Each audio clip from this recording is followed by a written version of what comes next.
Chapter 15, The Feral Frontier. Hey guys, what's going on? I'm the Noferdog, and welcome back to some more Fire Emblem Path of Radiance. Last episode, we ended off with a conference between Lagu's kings, and now we're starting this one at Castle Kilvas. Oh my, if it isn't young Prince Serenes. Welcome, welcome, welcome. Hey Lucci, you're looking well. And feeling well too, thank you very much. This old crow's as spry as ever, hee hee. I don't know why, something about this guy creeps me out just a tiny bit. Tell me, though, how fares your father, King Lorazia? Don't know how to pronounce that name. As usual. Same as ever. Since that terrible day, he remains abed. He seldom rises anymore. I'm not surprised. In the span of a few days, he lost his family, his friends, and almost all of his countrymen. Yes. And yet, we're blessed that you are still with us. Prince Rayson, if there's anything this doddering old bird can do for you, please do not hesitate to ask. Thank you, I appreciate your kind sentiment. Sorry to have kept you waiting, Rayson. Neolucci, you can talk ancient history later. Leave us at once. Yes, of course, I'm sure you've much to talk about, much to say. I'll just take my leave of you. Please, Prince Rayson, make yourself at home. Old Neolucci's always been fond of House Serenes. When he heard the White Prince himself was gracing us with a visit, he could barely contain his joy. So, Prince, what's this all about? We haven't seen your face around here in a long time, and I'm naturally quite curious as to your intentions. Your attitude during the Goldoa meeting piqued my interest. What is it you're after, Nisala? Why do you provoke Tibarn? You came all this way for that? Are you serious? Do not mock me, Crow King. Tibarn is my father's guardian. If not for him, we might have suffered the end of House Serenes itself. I will brook no insults to him. I will not brook... whatever. Oh, I see. So rather than ally yourself with me, your trusted companion of old, you would side with this new protector. It's an unfortunate shift in attitude. I trust you remember that when you and your sister were young, it was I and not Tibarn who watched over you. Any change in my bearing can be laid at your roost, Nisala. After all, you, my old friend, are the one who continues to engage in commerce with my enemy, with humans. If you were to change your ways, I'm sure we could rebuild the relationship the two of us once shared. Oh no, that I could never do. You see, humans are essential to the fulfillment of my ambitions. You've changed, Nisala. If this is the path you've chosen, I've nothing left to say. I doubt you could ever understand what it means to guard Kilvas, Prince, to protect an entire country. King Nisala, Duke Tanis of the Benyan Imperial Senate has arrived. Bring him in. Your Majesty, just now I brushed against a most splendid specimen. Was that a Serenes noble? They're supposed to be extinct. And what if it were? Oh, I was right. Wonderful. My eyes did not deceive me. Those dazzling white wings and that shimmering hair, sparkling like falling gold dust. That is the crystallization of beauty in its purest form. Duke Oliver, can we please discuss the business at hand? Per your request, we have appropriated several pieces of art from the ships of Duke Gados. Yes, and you will be compensated as promised, but right now there is something else I simply must have. Really, another request. What can we purloin for you today? More art, perhaps? Oh, something much more stunning, and if you agree to my proposition, I will double your normal fee. That is a most generous offer. Tell me, what is it you desire? Desire, but surely you've already guessed. Don't call me Shirley, creepy Duke man! That is just the quote of the decade right there, and we're only 3 years into the decade. Meeting with the Apostle was fine, but all she did was pay us and give us another job. She answered no questions. I wonder what she's planning. That cargo, I can't help but believe that there were living creatures inside, but what do you suppose the Apostle intends to do with them? I don't know. Titania, are all nobles and royals like this? They have plans and paperwork for every little thing, and their speech is as confusing as it is tedious. But Ike, the other nobles we know are different. There's Princess Alencia and King Gallia and the Dragon Prince, too. All of them have been so nice and friendly and easy to talk to. Perhaps the rudeness of the upper echelon is unique to the Beork class system. Princess Alencia was raised in special circumstances, maybe that's why she's so different. Bah, I can never get accustomed to the culture of Beork nobles.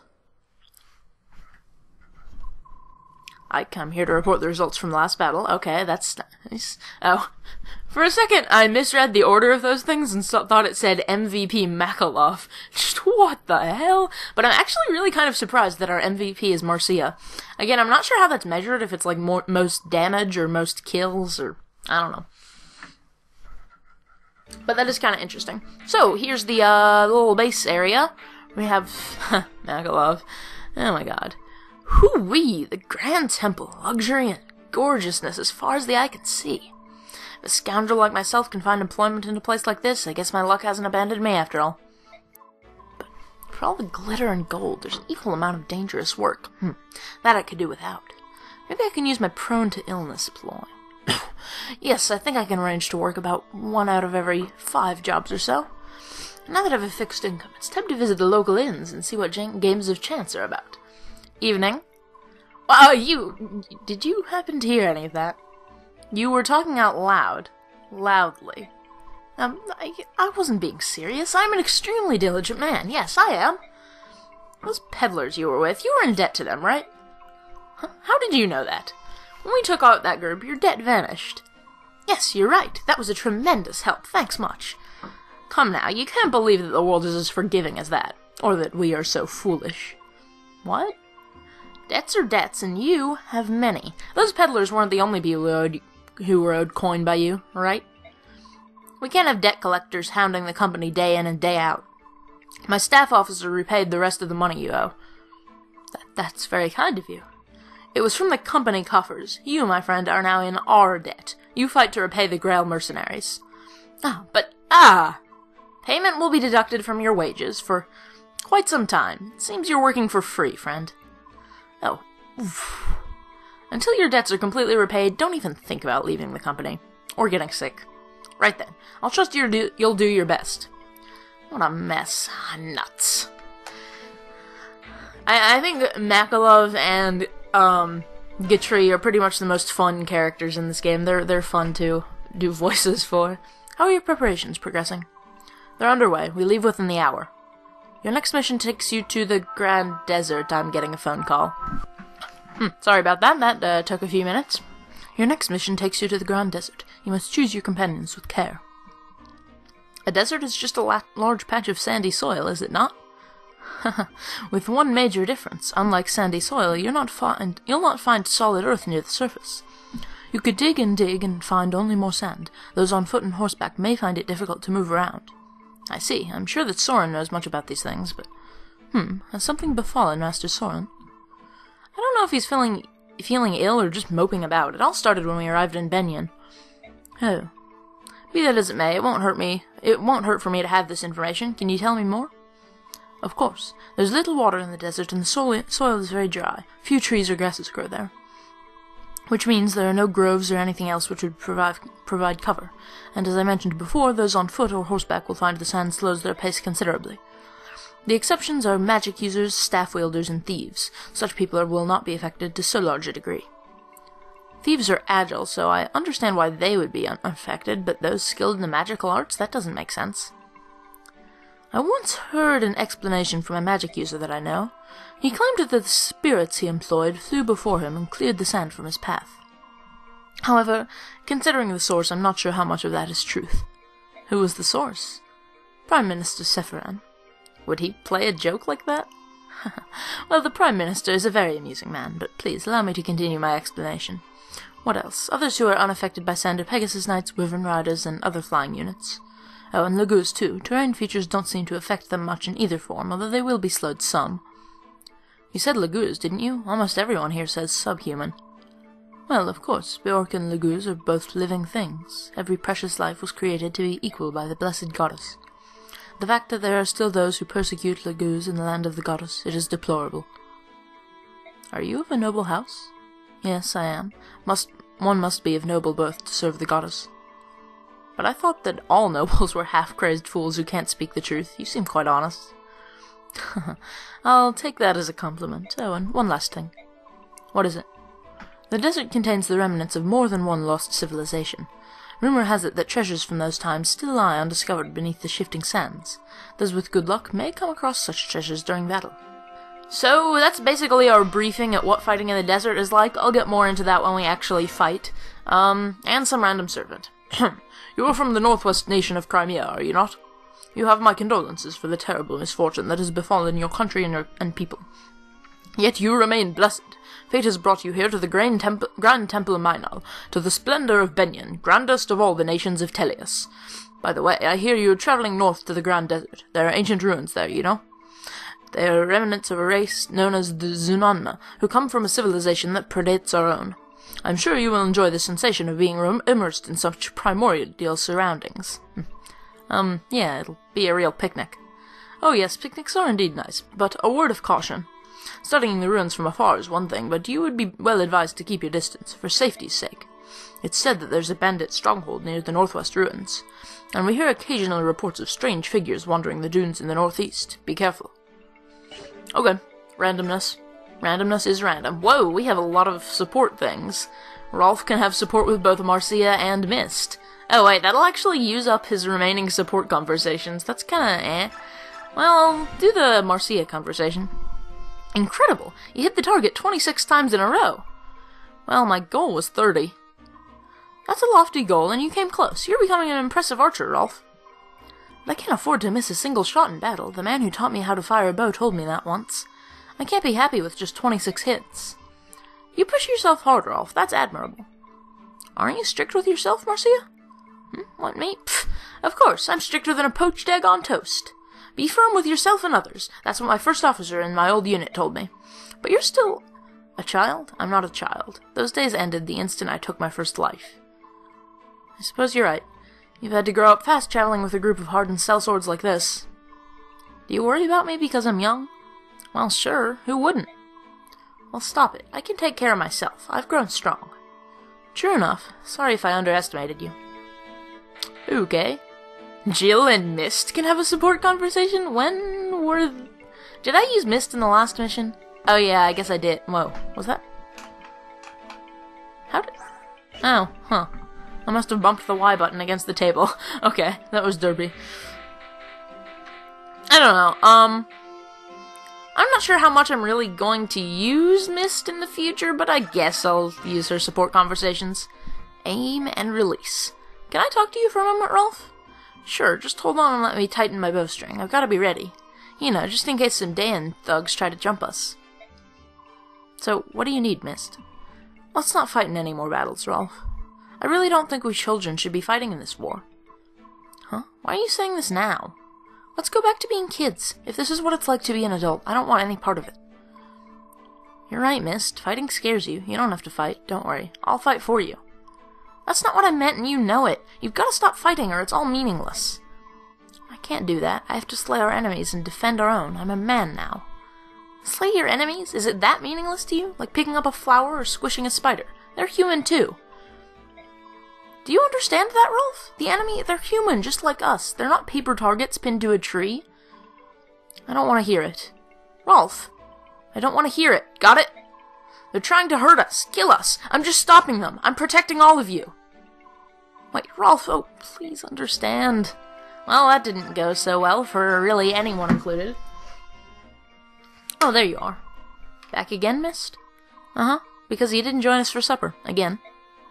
No one wants to share the table with a Dan soldier. It would ruin the meal. My brother says he doesn't care. He says that. And I'm just glad to have someone close to my age traveling with us, so come on, let's go eat something. Wait. What was that, Mist? She is obviously way older than you, Mist. What the hell? Jill does not look that young. I see. Well then, I'll just have to bring the food to you. I'll be right back. I don't know, maybe she's just tall for her age. She doesn't look that young to me. That's kind of weird. I don't know. Okay. Now outfitting stuff is happening, so... Ooh, we have an occult scroll. Oh, that's the vantage thing. Yeah, I don't think we can really use the occult scroll on anyone right now, because our only promoted unit is still Titania. So that'll have to wait. Ike should definitely be your first priority for using the occult scroll, but he hasn't class changed yet. So, but he does get the best skill in the game, and it's kind of necessary to have for some important boss battles, so definitely save one for him, but I don't know, maybe someone else will be promoted first. Can you give it to... Oh, you can give it to Lagoose. Roar immobilizes enemies on the next turn. I don't know that I've used that in recent memory, but I think I used that in past playthroughs. I don't know. See you guys in a bit. Alright guys, I'm done managing stuff here for now. So we are going to go out to the Grand Desert. Tell me, Soren, are you alright? Recently, ever since we've reached Benyon, in fact, you've seemed depressed. Is that so? How odd. Well, I can think of nothing specific that's bothering me. Well, if you say so. So it's time for the desert. Which is the best direction to enter from?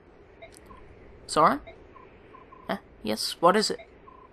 Alright, I know there's something going on. I'm sorry, I was thinking. What was it you wanted? Well, I was going to ask you for directions, but it's no longer necessary. It looks like we're being met. Ah. Who are you? Answer me! We're mercenaries. We were hired to take care of a group of bandits operating in this area. More of the Senator's dogs! You cast us as thieves so you can murder us and hide your guilt, but we will not be defeated! Mark my words, the day will come when all slaves are free, and then you will pay for your crimes. What on earth are you talking about? No more useless words! Come, my brothers, take them! And suddenly Lagoos. Lots and lots of Lagoos. And there's a tiger guy there who is our boss. What? We're facing Lagoos? I don't like the look of this. Lagoos or no, it doesn't change the fact that they are brigands. Do not lower your guard. I know what I'm doing. Everyone, watch your footing in this sand. Take care and fight well. Alright, because of the very specialized nature of desert combat, I'm actually going to take away a lot of my ground units, including all my... I'm not going to use Braum, because he moves ridiculously slowly in the sand. He's got a movement range of like 2 or 3 spaces in the sand. And I'm going to take out all my horseback units in favor of magic users. Well, I don't know that I need both healers, but magic users and Lagoos. I don't know, maybe I should bring Vulcan? Maybe I didn't need to take out that many people. So I guess I'll keep people like Rolf, Nefany, and Mia, or Braum in. Yeah, I'll bring Mia in. And, I'll bring both priests. So yeah, no horseback units, but because they are slowed down more than foot soldiers by the sand, as well as knights, just slowed down by a ridiculous amount. But other foot soldiers I'm bringing in since I have enough room, and I'm bringing both my flying units and both my Lagoos, since they're not as affected. I'm not bringing thieves just because I don't use them to fight that much, and so they're kind of underleveled. So the beast Lagoos are slowed down a lot by the sand, just like we are. But the birds, not so much. So, as soon as they transform, okay, it's not showing an attack range because he's in human form, but as soon as they transform, they become rather dangerous, and some of them start with their gauges quite high, like this guy. So birds are kind of going to be our first priority in terms of dangerous enemies. But I don't know. A lot of these guys won't move until they transform, so they just kind of stand there, and some of them you can kill when they're still in human form, which sounds really mean, but that is kind of the most practical way to fight Lagoos. And the boss here, he's a tiger, but he's got this item called the Demi-Band, which means he can always be in animal form, but you can see he's got reductions to a lot of his stats. So that's kind of interesting and unique. Let's see, let's reposition these guys. So, I'm gonna put my flying units at the back, since they're gonna have the longest range, movement range after the modifiers from the, sand. Which means, I guess, guys like that will be up front, then mages and archers. Okay, something like that should work. Gonna save. Oh, right. Oops. Conditions. Okay, victory is just defeat boss, so all we have to do is kill this Morum guy, and I'm probably not pronouncing that right. And we're done. So let's fight! And Leth transforms automatically. Okay, I wasn't really expecting that. Maybe their transform gauge is constant, but or holds over between battles or something, because I don't know why hers was so high. So no one can actually get to this guy yet except flying units, but we could have someone like Marcia go over. Oh, I did give her a custom weapon. It's an improved javelin, because I traded her javelin over to, ooh, Lagoo's Lance. That would work well, except that she can't double hit, so she can't actually kill him. I don't know. Yeah, I think I'm gonna use Lagoo's Lance. Yeah, I traded Marcia's Javelin over to, Jill, and so then she was without a ranged weapon, and so I decided to make her a custom Javelin. It actually has ridiculously high stats. But yeah, all your Lagoo's weapons are gonna be really handy in this mission. Zehark's Lagoo's Slayer, that's gonna be useful. So Ike and Mia don't have those, that's eh. But, shoving can be pretty useful for getting people extra range here. Actually, I could probably use that to, you know, if I got someone to shove Zehark, I could, have him go over here and finish this guy. Lagoo's Slayer isn't necessary for that, just use the Steel Sword. See, there's one dangerous enemy dead right off the bat. I do kind of feel bad for killing these guys. For one thing, they're not, like, Dayan guys, they're not like an enemy army. And for another thing, they're, like, repressed freed slaves? It's kind of horrible, really, when you think about it. But they are also bandits, so I guess that's the justification. But still, this is like a guilt trip mission right here. Yeah, even though the map is really pretty straightforward, you just move so slowly that it kind of takes a while. Fire magic is going to be very useful here, although Soren doesn't have a regular fire spell, he just has L-Fire, which he can't use, so I guess he's going to be relying on other things. Because I should have bought him a regular fire tome, or maybe made an improved one. That was kind of an oversight, but oh well. It'll work. Okay, so none of these guys are going to be able to get to me. This guy's the only real threat over here. But yeah, you can see progress is just slow in this mission, so it's a little bit on the tedious side. But, I don't know, it's just kind of... That is the sound that is made by its being tedious, I guess? I make so much sense, I confuse myself. Yeah. Okay, I do have both healers. That's probably really totally unnecessary, and that ward staff is going to be entirely useless, but what else is new? I don't know. I tend not to use things that... Like, you also get, like, Pure Water, the item that increases your magic resistance. I never use those, really. Actually, you might have noticed that I don't really use healing items a lot. I tend to forget about the existence of vulneraries. I mean, I don't literally forget them, but I don't use them very often. Which I guess is mostly just because I prefer to have the healers do the job so they can get some experience. Because as I've said a lot of times before, it's kind of difficult to level up staff users in this game. Marcia could get to this guy over here without any real danger, but she wouldn't be able to kill him. Actually, she doesn't have anything that makes her faster than this guy. What's this guy's range? He can hit up to there, so she wouldn't be able to, like, come in and... I don't know. That's worth a shot.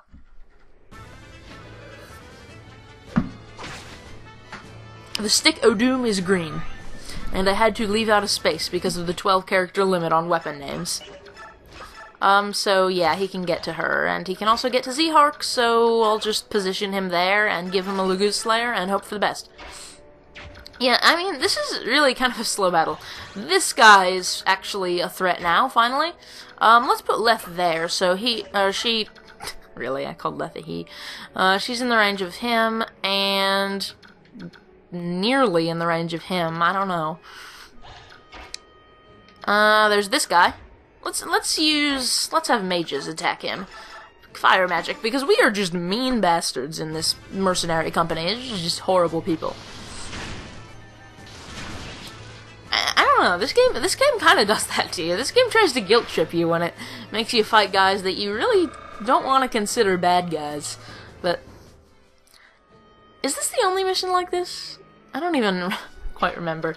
I don't know. There's actually several opportunities. Because of the sheer number of recruitable units who start out as enemy characters, there's a lot of times where you can kill someone who could potentially join your cause. Like with Ilyana, if you didn't realize she was recruitable, you could kill her. Quite conceivably. And did I seriously just... I am such a genius. Okay, let's do this. That way they're a bit protected, and she's got the Laguz Guard, so that's helpful. Oh, but the guy can still get to both mages. Okay. How about someone shoves Mia, or smites her, why not? Wobbuffet. So that she can go up and protect...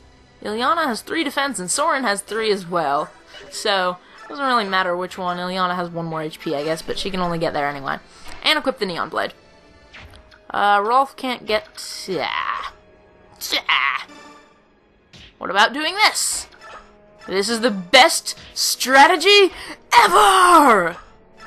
That's ever with an A. It's important to make the distinction. That was actually entirely pointless. Maybe... Oh, he's not heavy enough to rescue. Oh well. Soren will probably be okay. After all, he's fighting a bird and he has Elwind, or Gust, or something. Some sort of wind thing, so really they'd be stupid to try to attack him. I think this is the first time we've actually used Leth in combats, since she joined us as an actual player unit. But you can see she's pretty tough there. She's got that double hit, and she's doing a lot of damage. Oh, Caligus are good, because they're really fast. They're not as powerful as Tigers, but they're really fast and still have a lot of strength. Not as resilient, though. They can't just be a tank and take hits like nobody's business, even in human form, like Tigers can. Oh, that was a lot of EXP.